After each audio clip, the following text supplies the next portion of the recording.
नमस्कार. नुकताच टी-ई-टीचा निकाल लागलेला आहे आणि या टी-ई-टीच्या निकालामध्ये मागच्या वर्षीच्या तुलनेमध्ये यावर्षी 4% रिझल्ट वाढलेला आहे. म्हणजेच जवळपास 50,000 लोक हे टी-ई-टी पेपर पास झालेले आहेत आणि हा जो आकडा वाढलेला आहे तर पुढे टी-आय-टी एक्झाम होईल का? बऱ्याच विद्यार्थ्यांना प्रश्न पडलेला आहे. तर बऱ्याच विद्यार्थ्यांना हा जो प्रश्न सतावतोय तर दरवर्षी रिक्त पदं होतच चाललेली आहेत. रिटायरमेंटचं प्रमाण वाढतच चाललेलं आहे. उच्च न्यायालयाने सर्व महाराष्ट्र परिषदेला सांगून टाकलेलं आहे, दरवर्षी टी-ई-टी दोनदा घ्या आणि टी-ए-आय-टी एकदा झालीच पाहिजे शिक्षक भरतीमध्ये वर्षामध्ये.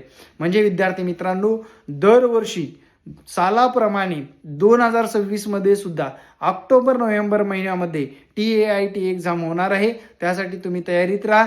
टी-ई-टी एक्झामची तयारी जूनमध्ये नसेल पास झालात तर टी-ई-टी एक्झामची सुद्धा तयारी करू शकता. दिलेल्या संपर्क क्रमांकावर संपर्क साधून तुम्ही अधिकची माहिती मिळवू शकता. जय महाराष्ट्र. धन्यवाद.